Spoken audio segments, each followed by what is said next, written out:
नमस्कार विद्यार्थियों, श्रीमती मौरी देवी तापड़िया कन्या महाविद्यालय जसवंतगढ़ के यूट्यूब चैनल पर एक बार पुनः मैं आपका हार्दिक स्वागत और अभिनंदन करता हूं। मैं प्रवक्ता चंद्र प्रकाश गुर्जर। आज की क्लास हमारी द्वितीय वर्ष के छात्रों हेतु इतिहास विषय की होगी। तो आज की क्लास के दौरान हम अध्ययन करेंगे मोहम्मद बिन तुगलक के बारे में। जो मोहम्मद बिन तुगलक का जो अंतिम अभियान रहता है और मोहम्मद बिन तुगलक की मृत्यु हो जाती है और उसके पश्चात मोहम्मद बिन तुगलक के अमीरों के साथ कैसे संबंध है और उसके चरित्र के बारे में और उसका मूल्यांकन करते हुए मोहम्मद बिन तुगलक के पश्चात फिरोज शाह तुगलक को पढ़ेंगे। तो आज की क्लास में हम पढ़ने वाले हैं मुख्यतः मोहम्मद बिन तुगलक की मृत्यु के बारे में। मोहम्मद बिन तुगलक जो सबसे विद्वान, विवादित और विरोधाभासी सुल्तान रहता है दिल्ली सल्तनत का 1325 ईस्वी से लेकर 1351 ईस्वी तक इसका शासनकाल रहता है। और इसी शासनकाल के दौरान जो इसके द्वारा खूब प्रयोग किए गए, कई नवाचार किए गए और अपनी जनता की भलाई के लिए खूब इसके द्वारा सोचा गया, लेकिन संयोग से इसकी योजनाएं सफल नहीं हो पाई। और लेकिन इसके द्वारा किए गए प्रयास से काफ़ी सराहनीय प्रयास थे। तो हम बात करते हैं मोहम्मद बिन तुगलक की मृत्यु की बात। जो 20 मार्च 1351 ईस्वी में मोहम्मद बिन तुगलक की मृत्यु हो जाती है। अब किन परिस्थितियों में और कैसे किन कारणों से इसकी मृत्यु होती है उसके बारे में हम पढ़ेंगे। तो कल की क्लास में हमने पढ़ा था जो बहमनी साम्राज्य की स्थापना होती है हसन गंगू के द्वारा कर दी जाती है। वो पहले मोहम्मद बिन बहमनी राज्य है जो देवगिरी को ही कहा जाता है, जो मोहम्मद बिन तुगलक के द्वारा दिल्ली से देवगिरी अपनी राजधानी परिवर्तित की गई 1327-28 ईस्वी में। उसी समय जो देवगिरी में जो विद्रोह हुआ था अमीरों के द्वारा, वहाँ निजामुद्दीन जो शासक था, निजामुद्दीन को मोहम्मद बिन तुगलक के द्वारा गुजरात विद्रोह को दबाने के लिए अतिरिक्त सहायता और सेना भेजने के लिए वहाँ के अमीरों को भेजने के लिए कहा और संदेश पहुंचाया। उसी संदेश के दौरान जो निजामुद्दीन के द्वारा जो विदेशी अमीर थे उनको यहाँ भेज दिया गया गुजरात सहायता, लेकिन भ्रमवश बीच रास्ते में ही उनको ऐसा भ्रम हो जाता है कि मोहम्मद बिन तुगलक जो उन्हें मारना चाहता है, तो उनके द्वारा रास्ते में विद्रोह करके पुनः जो देवगिरी लौट जाते हैं। निजामुद्दीन की हत्या उनके द्वारा कर दी जाती है। उस हत्या के पश्चात पुनः जो मोहम्मद बिन तुगलक गुजरात से पहले देवगिरी जाता है और वहाँ के विद्रोह का दमन करके पुनः लौटता है। और गुजरात विद्रोह का दमन करने से पहले देवगिरी जो उसका दमन करने के पश्चात विद्रोह का दमन करने के पश्चात गुजरात लौटता है और गुजरात लौटने के पश्चात वह पुनः दिल्ली कभी नहीं लौट पाता है सुल्तान मोहम्मद बिन तुगलक। जब बात करते हैं तो गुजरात में तागी नाम के व्यक्ति के द्वारा विद्रोह कर दिया गया था और सुल्तान अत्यंत ही क्रोधी हुआ इस विद्रोह से। तो देवगिरी से सीधा सुल्तान गुजरात पहुंचता है। पहले वो उस विद्रोह का दमन करने वाला था, लेकिन देवगिरी का विद्रोह होने के कारण वह पहले देवगिरी आता है। देवगिरी से वह पुनः जब गुजरात लौटता है तो तागी नाम के व्यक्ति द्वारा विद्रोह कर दिया। उस तागी को मोहम्मद बिन तुगलक के द्वारा वहां जाकर परास्त कर दिया जाता है और उसके विद्रोह का दमन कर दिया जाता है, उसे कुचल दिया। लेकिन सुल्तान उसे जो तागी है उसे दंड देना चाहता था और उसे जिंदा पकड़वाना चाहता था। और इसी वजह से सुल्तान मोहम्मद बिन तुगलक है जो 3 साल तक यहाँ गुजरात में रुकते हैं और गुजरात में रुकने के पश्चात 3 साल तक उसे पकड़ने का प्रयास करते हैं। और तागी जो है सिंध क्षेत्र की तरफ भाग जाता है, जो सिंध पाकिस्तान वर्तमान पाकिस्तान का क्षेत्र है, जो सिंधु नदी के आसपास है, सिंध प्रांत है, वहाँ जो है ये तागी भाग जाता है और सुल्तान इसका पीछा करते करते सिंध तक चले जाते हैं। और सिंध तक जाने के पश्चात थट्टा में जो सिंध का ही प्रांत है, जो सिंध प्रांत का ये एरिया है थट्टा, वहाँ पे क्या होता है अकस्मात सुल्तान बीमार हो जाते हैं और सुल्तान बीमार पड़ने के पश्चात 20 मार्च 1351 ईस्वी को इस मोहम्मद बिन तुगलक का देहांत हो जाता है। इतने विद्वान, विरोधाभासी और विवादित सुल्तान की मृत्यु इस तरीके से तख्त से दूर, सिंहासन से दूर हो जाती। मोहम्मद बिन तुगलक की मृत्यु इस तरीके से हो जाती है। तो अब बात करते हैं मोहम्मद बिन तुगलक की जो योजना है उनको असफल करने में अमीरों का कितना योगदान रहता है। उससे पहले जो हम अमीरों के बारे में जानेंगे, जो मोहम्मद बिन तुगलक और अमीर वर्ग का कैसा संबंध, उनके संबंध कैसे रहते। तो इस संबंध को पढ़ने से पहले, चर्चा करने से पहले हम जो मोहम्मद बिन तुगलक के जो अमीर हैं, जो अमीर वर्ग किसे कहा जाता है उसके बारे में। अमीर कौन होता है? अमीर वर्ग वो होते थे जो प्रशासन में, जिनका शासन में पूरा योगदान रहता है। आज की तरह आप देखो तो एज एडमिनिस्ट्रेशन की तरह होता था, जिस तरीके से फाइनेंस मिनिस्टर होता है और इकोनॉमी मिनिस्टर, ये जो मिनिस्टर होते हैं ना, फॉरेन मिनिस्टर होता है, विदेश मंत्री मान लो आप, चाहे जो ये आपके विदेश मंत्री है, और उसके अलावा आर्थिक मंत्री है, जो आर्थिक वित्त मंत्री जिसे कहते हैं, वित्त मंत्री। इस तरीके से ये मंत्री वगैरह होते थे और इनका शासन संचालन में पूरा योगदान रहता था, एडमिनिस्ट्रेशन में पूरा योगदान था। अब इनके और मोहम्मद बिन तुगलक के बीच में ठन गई थी, जिस वजह से मोहम्मद बिन तुगलक की जो नई नई योजना इसके द्वारा बनाई गई थी, और ऐसी एक भी ऐसी योजना नहीं थी जो सही तरीके से क्रियान्वित नहीं हो सकती, लेकिन इनकी वजह से, इन अमीरों की वजह से मोहम्मद बिन तुगलक की योजनाएं यहाँ असफल होती है। सबसे बड़ा योगदान इनमें अमीर वर्ग का रहता है, क्योंकि अमीर वर्ग हमेशा उसे तख्त से उतारने का प्रयास करते रहते हैं। तो बात करते हैं अमीरों और मोहम्मद बिन तुगलक के मध्य संबंधों के बारे में। तो जिस तरीके से गियासुद्दीन तुगलक 1320 ईस्वी में खिलजी वंश का अंत करके दिल्ली के सिंहासन पर बैठता है, तख्त पर बैठता है, तो उस गियासुद्दीन तुगलक को दिल्ली के सिंहासन पर बैठाने में सबसे बड़ा योगदान किसका रहता है? अमीर वर्ग का ही योगदान रहता है। जो अलाउद्दीन खिलजी के वक्त के, अलाउद्दीन खिलजी के समय थे जो अमीर वर्ग, उनके द्वारा गियासुद्दीन तुगलक को दिल्ली के सिंहासन पर बैठाया जाता है। और एक तरीके से ये अमीर वर्ग के द्वारा जो एहसान जताया जाता है कि आपको जो सिंहासन पर बैठाने में हमारा ही योगदान रहता है। तो गियासुद्दीन तुगलक का तो समय निकल जाता है, उसके पश्चात मोहम्मद बिन जब तुगलक सिंहासन पर बैठता है, तो सिंहासन पर बैठने के पश्चात एक बार शुरुआती दौर में मोहम्मद बिन तुगलक के द्वारा कुछ नहीं किया जाता है। इन अमीरों को जिस तरीके से जागीरें थी और इनके जो अधिकार थे उनको यथा स्थिति में इनके द्वारा रख दिया जाता है मोहम्मद बिन तुगलक। जब इसके द्वारा परिस्थितियों पर नियंत्रण कर लिया जाता है, तो कुछ समय पश्चात क्या किया जाता है? मोहम्मद बिन तुगलक के द्वारा जो इन अमीर वर्ग पर नियंत्रण करने का प्रयास शुरू कर दिया जाता है, और उसके द्वारा जो सिद्धांत प्रतिपादित किए जाते हैं, ताज की सर्वोच्चता, सर्वश्रेष्ठता उसके द्वारा स्थापित करने का प्रयास किया जाता है।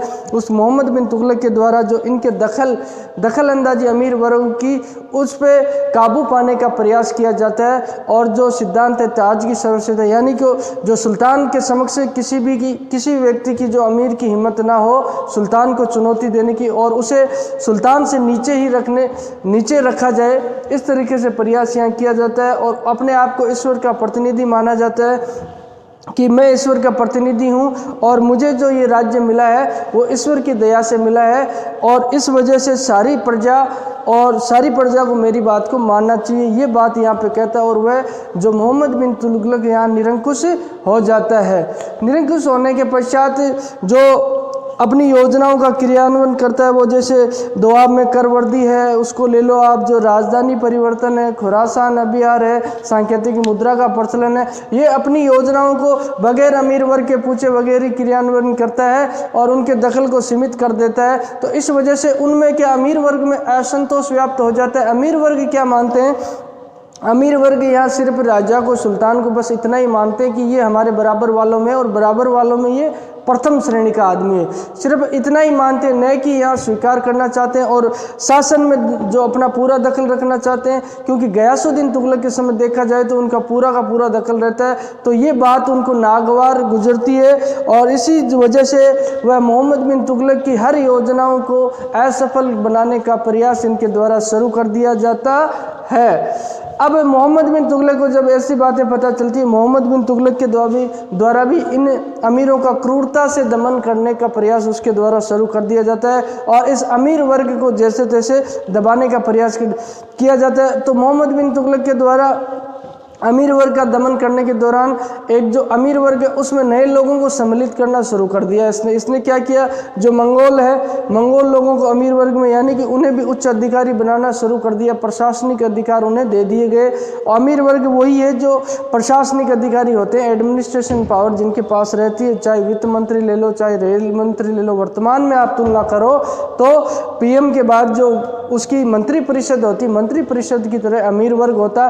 तो इसके द्वारा क्या किया, इस अमीर वर्ग को, पुराने वाले अमीर वर्ग को चुनौती देने के लिए क्या किया, इसका दमन कैसे किया जाए? तो अमीर वर्ग में नए लोगों को सम्मिलित किया, इसमें हिंदुओं को भी सम्मिलित कर लिया इसने, मंगोल लोगों को सम्मिलित कर लिया, और अफगानी लोग हैं उनको भी सम्मिलित इसके द्वारा कर लिया जाता है। और जो अमीर वर्ग है वो ये हमेशा से ये मानते आए हैं, जो दिल्ली सल्तनत की स्थापना हो तभी से, कि उनका पुस्तनिक अधिकार ही रहता है कि अमीर वर्ग में दूसरा व्यक्ति कोई सम्मिलित नहीं होता। तो इसे यहाँ चुनौती दे दी जाती है मोहम्मद बिन तुगलक के द्वारा, और उसमें असंतोष व्याप्त पुराने अमीर वर्ग है उनमें असंतोष व्याप्त हो जाता है और दो दल है जो इनमें गुटबंदी शुरू हो जाती है, जो पुराने वाले अमीर वर्ग और नए वाले अमीर वर्ग, ये आपस में जो गुट बना लेते हैं, अमीरों की गुटबाजी शुरू हो जाती है और इसी गुटबाजी का खामियाजा यहाँ मोहम्मद बिन तुगलक को भुगतना पड़ता है और उसके द्वारा किए गए नवाचार और जो योजनाएं हैं उन्हें ये इनके द्वारा अपनी आपसी खींचतान में विफल बना दिया जाता है। अब अमीर वर्गों के द्वारा क्या किया जाता है, अपने अपने क्षेत्र में सुदृढ़ होने का प्रयास शुरू कर दिया जाता है। जब इनको ऐसा लगता है कि सुल्तान हमें तवज्जो नहीं दे रहा है, ये बात इनको नागवार गुजरती है, तो अपने अपने क्षेत्रों में मजबूती स्थापित करने के लिए, सुदृढ़ता स्थापित करने के लिए इनके द्वारा प्रयास शुरू कर दिए जाते हैं। और जब कभी इनको खतरा महसूस होता है तो इनके द्वारा क्या किया जाता है, विद्रोह कर दिया जाता है। इसी वजह से मोहम्मद बिन तुगलक के समय जो सर्वाधिक विद्रोह अपने को देखने को मिलते हैं और इन अमीरों ने अंत तक मोहम्मद बिन तुगलक को बहुत परेशान किया और मोहम्मद बिन तुगलक को जो इन्होंने अलोकप्रिय शासक का तगमा इन्हीं की वजह से मिला था। और कहते हैं कि मोहम्मद बिन तुगलक बहुत अच्छा खासा विद्वान था। कई बात की जाए तो ज्योतिष का ज्ञान उसे था, गणित का ज्ञान उसे था, दर्शन का ज्ञान उसे था और काफ़ी धर्मों की समझ में रखता था। और ऐसा सुल्तान था जो पहला सुल्तान, दिल्ली तख्त का पहला सुल्तान था जो हिंदू त्योहारों में भी बराबर भाग लेता था और सांप्रदायिकता वैमनस्यता फैलाने वाला सुल्तान नहीं था। लेकिन इन अमीरों की वजह से उसे ये तमगा मिला और यह मेडल उसे मिला जो अलोकप्रियता का, और काफ़ी सशक्त और सुलझा हुआ सुल्तान था। लेकिन वह अपने समय से ज़्यादा आगे की सोचता। वर्तमान में आप तुलना करो तो क्या माननीय प्रधानमंत्री नरेंद्र मोदी के द्वारा जो डीमोनेटाइजेशन करके जो भारत का अहित थोड़ी न किया गया, देश का अहित थोड़ी न किया गया, उसी तरह की योजना इसके द्वारा सोचो आप कितने सालों पहले क्रियान्वित कर गई थी। ये कितने आगे की सोचने वाला सुल्तान था। लेकिन इन लोगों की वजह से, निकृष्ट लोगों की वजह से इसकी योजनाएं निरंतर विफल होती रहती है और इसी वजह से इसके जो साम्राज्य का विघटन होना शुरू हो जाता है। बात की जाए तो मोहम्मद बिन तुगलक एक सफल शासक था, लेकिन इनकी वजह से उसे असफल बना दिया जाता है। और आज तक भी इतिहासकारों में इस बात को लेकर काफ़ी मतभेद है। कुछ लोग तो मोहम्मद बिन को कहते हैं, एल्फिंस्टन ने कहा यूरोपीय इतिहासकार कि मोहम्मद बिन तुगलक में पागलपन का अंश है। लेकिन कुछ विद्वानों ने कहा कि ऐसा बुद्धिजीवी सुल्तान दिल्ली तख्त पर पहले कभी नहीं बैठा और न बाद में बैठा था, और ये विवाद निरंतर चलता रहता है।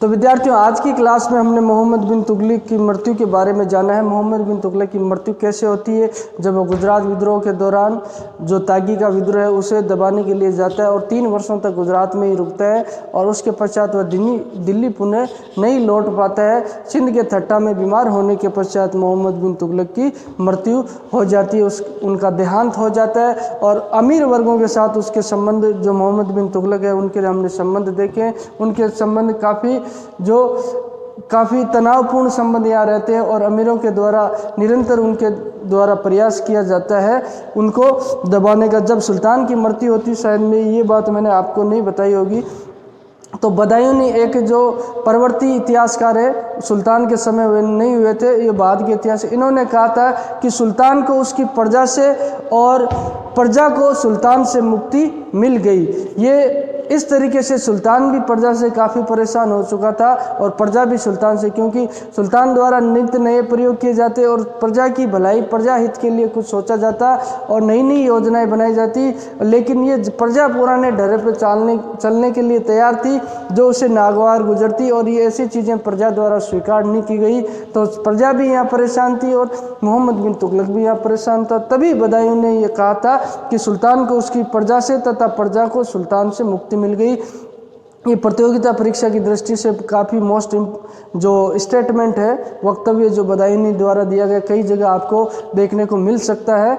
और अब बात करते हैं अमीर वर्ग की। तो अमीर वर्गों का जो संबंध है उसके साथ तनावपूर्ण रहता है और अमीर वर्ग हमेशा सुल्तान के विरोध में ही रहते हैं। उनके द्वारा ही जो नए विद्रोह के जो अमीर सादा वर्ग, जो कल की क्लास में हमने पढ़ा था, अमीर सादा जो विदेशियों का जो अमीरों का वर्ग था वो भी अंततः इसके विरोध में हो जाता है। दक्षिण भारत में जो 100 गाँवों पर एक अमीर की नियुक्ति इनके द्वारा कर दी गई थी, तो उनके द्वारा विद्रोह किए गए और उनके द्वारा जो अमीरों के द्वारा नए साम्राज्य, नए राज्य की नींव भी डाल दी गई, जो बहमनी राज्य नाम से उभर कर आया था।